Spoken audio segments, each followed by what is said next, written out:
Esto es El Salvador, el 16 de noviembre de 1989, poco después de las 7 de la mañana. Unos 40 hombres fuertemente armados, muchos de ellos vestidos con uniforme militar, habían llegado sobre las 4 de la madrugada y durante 35 minutos dispararon diversos tipos de armas, entre ellas el M16 tan famoso por la guerra de Vietnam. Sobre las 4:30 de la madrugada se marcharon y dejaron, como ven ahí en el césped de la vivienda que ocupaban unos jesuitas españoles y dos personas que trabajaban para ellos, dos mujeres, una madre y una hija, dejaron 8 cadáveres en total, 4 de ellos en el césped. Los otros 4 estaban 2 jesuitas más en unas celdas dormitorio que tenían en el interior de la casa, y la cocinera, la asistenta que les atendía, y su hija en otro cuarto.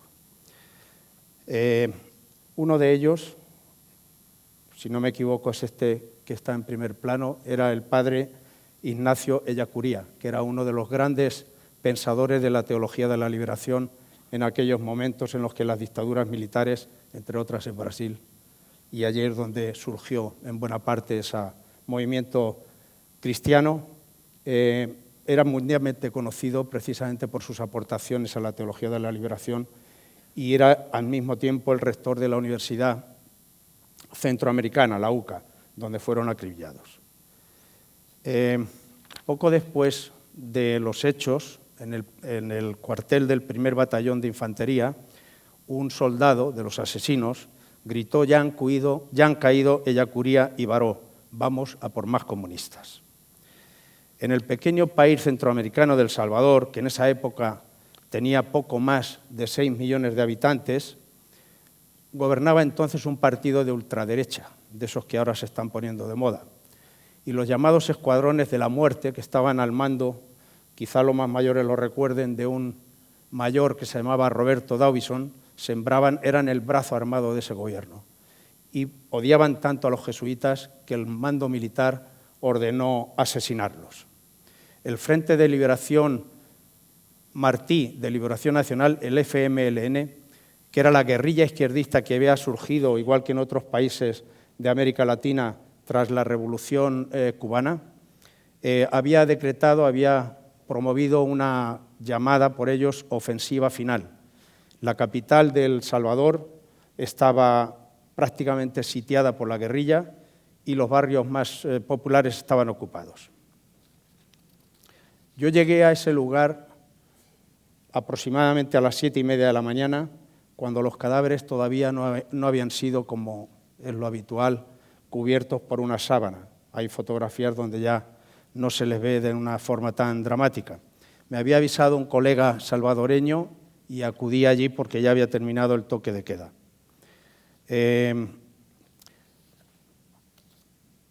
Yo sabía que entre los fallecidos estaba el padre Ellacuría, que además de lo que he dicho antes era buen amigo mío, porque era la fuente principal que teníamos los periodistas españoles, media docena, que entonces trabajábamos por aquella zona.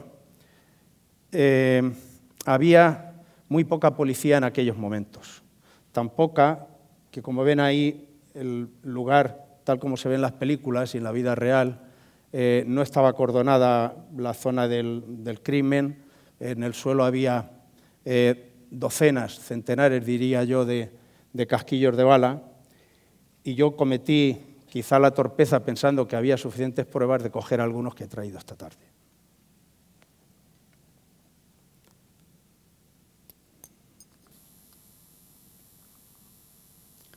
Bueno, esta es la primera crónica que mandé ese día, que ahora les contaré cómo sucedió, y esta fotografía querría remarcarla, no sé si se ve bien porque es blanco y negro, está hecha por un amigo mío y colega que trabajaba conmigo en aquel momento, Gervasio Sánchez.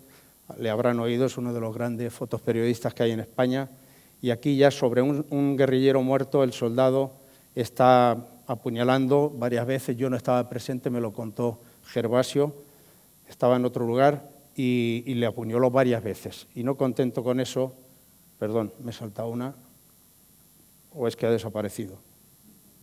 Bueno, hay una foto más en donde le está cortando las orejas al cadáver. Estas son las balas, como les dije, que las tengo en mi casa desde hace ya, pues eso, 30 años, para recuerdo de aquel día tan dramático.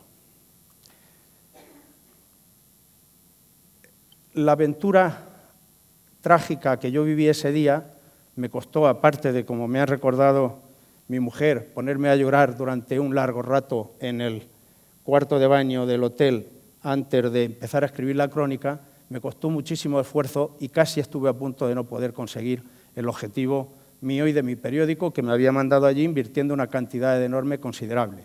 Y era, además de escribir, que es lo que para eso nos pagan a los periodistas, conseguir mandar la crónica. Y ese es el objetivo de que yo esté aquí hoy. No para relatar mis aventuras profesionales o mi trabajo profesional, sino para ver cómo el periodismo ha cambiado dramáticamente desde esa fecha hasta hoy. La principal tarea que tenía un corresponsal o un enviado especial en estos sitios, y en general en cualquier parte del mundo, recuerdo que era el año 89, era transmitir las crónicas, sobre todo si se estaba en un país poco desarrollado y las líneas telefónicas eran malas. No existía Internet, pero no existían los modernos sistemas de transmisión de ahora, ni muchísimo menos, y había que recurrir a la vieja técnica de mandar un telex, un fax, si los había. En El Salvador no había en ese momento, y si los había estaban totalmente inaccesibles porque la guerrilla ocupaba media ciudad, y el sistema era llamar por teléfono y dictar la crónica. Entonces los periódicos tenían un departamento de secretarias que cogían las crónicas por teléfono. Los más veteranos recordarán que los periódicos de la época ponían crónica de nuestro enviado especial transmitida por teles o transmitida por teléfono, que era una cosa absolutamente ridícula decirlo, pero bueno, era la costumbre. Entonces yo, al mismo tiempo que me puse a escribir en el hotel, pedí la línea telefónica para poder hablar al periódico, al Diario 16, con el que trabajaba entonces. Yo sabía que iba a tardar 2 o 3 horas, lo que no sabía es que podía llegar hasta 6, y se acercaba lo que llaman en el periodismo el deadline o la hora del cierre, es decir, si tardaba un poco más no podía transmitir, y todo el día y todo el esfuerzo y todo el drama que había vivido era inútil. Entonces hice lo que había hecho en otras ocasiones, bajar a la sala donde estaban las telefonistas y darle a una de ellas discretamente un billete de $100, que era el equivalente pues, a lo que ella ganaba en un mes aproximadamente. Conseguí la línea, pasé la crónica al periódico, y otros colegas míos, entre otros recuerdo al del País, no pudo hacer lo mismo porque sencillamente no se podía hacer.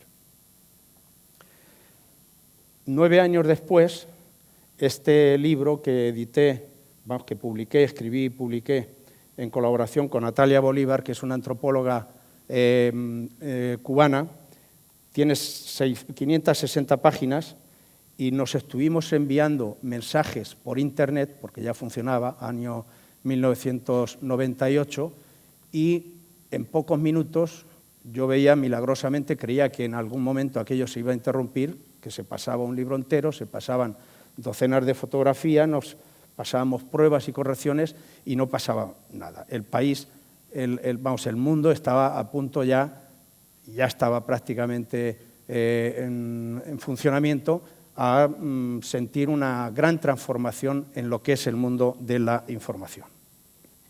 Antes de eso les voy a pasar brevemente, porque creo que muchos de ustedes no lo conocen, sobre todo la gente más joven que hay aquí, cómo eran los periódicos antes.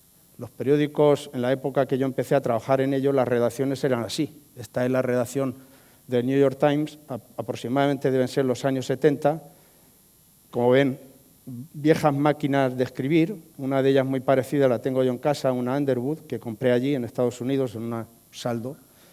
Y bueno, imagínense una sala, aquí se ve parcialmente, en donde había más de 100 personas escribiendo a máquina. Aquello era un ruido verdaderamente infernal, es decir, los periodistas estaban acostumbrados a trabajar con ese ruido y probablemente con una botella de whisky en el cajón de la mesa. Hoy se tienen Coca-Cola si no sé qué es mejor beber, si Coca-Cola o whisky. Esta es la primera redacción del País. Como ven también, pues parece una oficina normal, donde ya aparecen unos primeros pantallas, que son un sistema que se diseñó exclusivamente para el País cuando nació, que era lentísimo, era una pantalla verde, no se podía considerar todavía un ordenador, era una especie de máquina de escribir con una pantalla de plasma, vamos, o de lo que sea que el material. Les señalo aquí la chica esta que está en el centro, algunos la recordarán, es Mariló Ruiz Elvira, cuya familia era de aquí de Manzanares y que tenían una ferretería en la calle Empedrada, no sé si algunos lo recuerdan, donde hoy está Viaje Marsan. Esta otra fotografía es los momentos previos a la salida del diario 16, que fue el competidor del diario El País y cuya batalla perdimos en el año 1976. Yo alguna vez era joven también y tenía corbata, me ven ahí en el centro, sentado en una mesa con una chaqueta clara, no creo que fuera blanca porque me mancho mucho, y una corbata, ese era yo. Entonces, esto eran las redacciones de los periódicos. Como ven, no hay ningún ordenador. Allí al fondo, a la izquierda, se ve una máquina de escribir con carrito, que era lo que se acostumbraba a trabajar entonces. De ahí salían las noticias y seguían un proceso que voy a pasar me han dicho que había un reloj por algún sitio. Vale, entonces voy a acelerar un poco. El proceso que se seguía para producir un periódico es absolutamente distinto al de ahora y no hace tanto tiempo, hace 30 años, 40 años que se hacían así. Esta portada del New York Times me la dieron en un momento en que una visita que hicimos a Estados Unidos, un grupo de periodistas, me invitaron a asistir allí, te pedían la documentación a la entrada y a la salida te regalaban la portada del día en que tú habías nacido, que es el 18 de marzo de 1945, donde ven todo está lleno de texto, de plomo, y resulta, efectivamente, es una página plomiza, porque está hecha a base de plomo, como verán ahora. Las noticias fundamentalmente están relacionadas con la casi inminente terminación de la Segunda Guerra Mundial. Este es el primer periódico en el que yo trabajé. Como ven, el diseño es prácticamente igual y casualmente he elegido esta portada porque es el día en que el gobierno de la dictadura franquista ordenó el cierre y por tanto nos quedamos todos sin trabajo. Pero en fin, yo llegué a este periódico armado con, bueno, aquí ven que algunos lo reconocerán, la voladura del periódico, que no fue provocada por el régimen, sino la empresa, pues como estaba en la ruina, vendió el periódico y ahí se construyó un grupo de unas viviendas. Yo llegué allí, se me preguntó qué podía hacer y dije que de todo, porque entonces los periodistas éramos un poco todólogos, y me dijeron que si sabía confeccionar, que es como se llamaba entonces a los periódicos. Y dije, por supuesto que sí, claro, no tenía ni idea. Y entonces, armado con este artefacto, confeccionar, ahora se llama diseñar, es un concepto que es el mismo, pero en fin, entonces tenía otra denominación. Este es un tipómetro, que es muy antiguo, y con esto uno se sentaba a la mesa, cogía una maqueta en blanco y diseñaba, colocaba las fotos y los textos que fueran de una manera más atractiva que lo que les he mostrado. Este ya es un poco más moderno y más caro porque era del diario El País y tenían más dinero para producirlos. Entonces, el proceso que se seguía, las noticias llegaban, aparte de por los redactores propios, por los teletipos. Esta es una sala de teletipos, que es un artefacto enorme. Imaginaos que ahora las noticias se llegan por un móvil y recibís centenares, si queréis, al día. Ahí se transmitían las noticias, normalmente se tardaba en un folio unos 10 minutos en recibirlos. Había trabajadores que se ocupaban solo de cortar el teletipo y según la sección de que eran, ponía al comienzo si era política nacional, internacional, sucesos, y se la distribuía a los periodistas. Este es un siemen que había en esa época en muchas redacciones de los periódicos de España, donde uno marcaba la línea y transmitían una cinta perforada.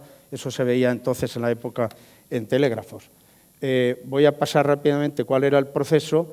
Las noticias llegaban al taller del periódico. Esta es la sala de linotipias. Ahí se componía, se escribía, es como una máquina de escribir, pero en vez de sacar papel, lo que sacaban eran, imaginaos cómo era una linotipia de estas, que uno bajaba al taller del Diario Madrid, que era pequeña, había 8 o 10 funcionando y era un ruido ensordecedor, ¿no?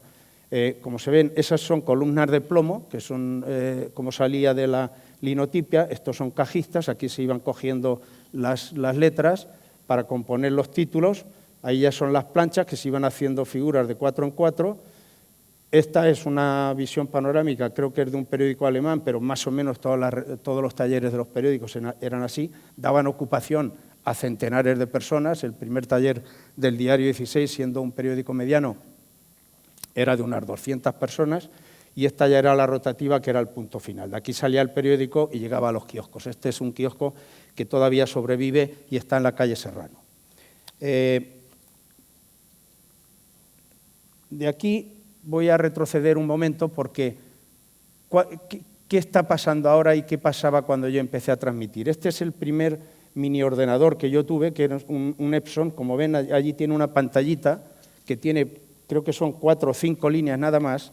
He hecho el cálculo de los píxeles que tenía el ordenador este, y eran 120 por 30, lo cual da un total de 3.600 píxeles lo que tenía esa pequeña pantallita. Como ven aquí a la derecha hay una microcassette por donde, como la memoria era tan corta, si escribías un folio, folio y medio, 2 folios, se llenaba la memoria, tenías que parar, copiarla a la cassette y borrar todo lo que habías escrito y volver a empezar, si la crónica era más larga, ¿no? Total, que el proceso era lentísimo. La crónica esa, una vez que la tenías escrita, la tenías que transmitir. Yo el otro día, cuando le comentaba a Manuel de lo que iba a hablar, le hablé de este artefacto. Esto se llamaba un módem de orejera, también un acoplador acústico, es un nombre completo. Yo llevaba uno de estos cuando salía de viaje, y la maleta que yo portaba en esos momentos pesaba aproximadamente 20 kilos, entre el ordenador, que era mucho más pesado que lo ahora, el transmisor y todo este tipo de cosas, más cables para desenchufar de las habitaciones del hotel y poder conectar, porque había diferentes conexiones a la línea telefónica para poder transmitir. Bueno, ¿qué es lo que ha pasado ahora? Todo esto ha pasado a la historia. Las redacciones estas del País actual están llenas de pantallas. Esta es la del New York Times, recordar la primera. Y esto ya es otro mundo. Es decir, aquí ha llegado el mundo de Internet de pleno y arrasando. El periodismo se ha modificado espectacularmente. Las noticias, si antes se llegaban unas 500, 600 noticias al día y una redacción de 30, 40, 50 redactores tenían que seleccionar lo más importante del día, ahora son miles y es imposible comprobar todas y cada una de ellas.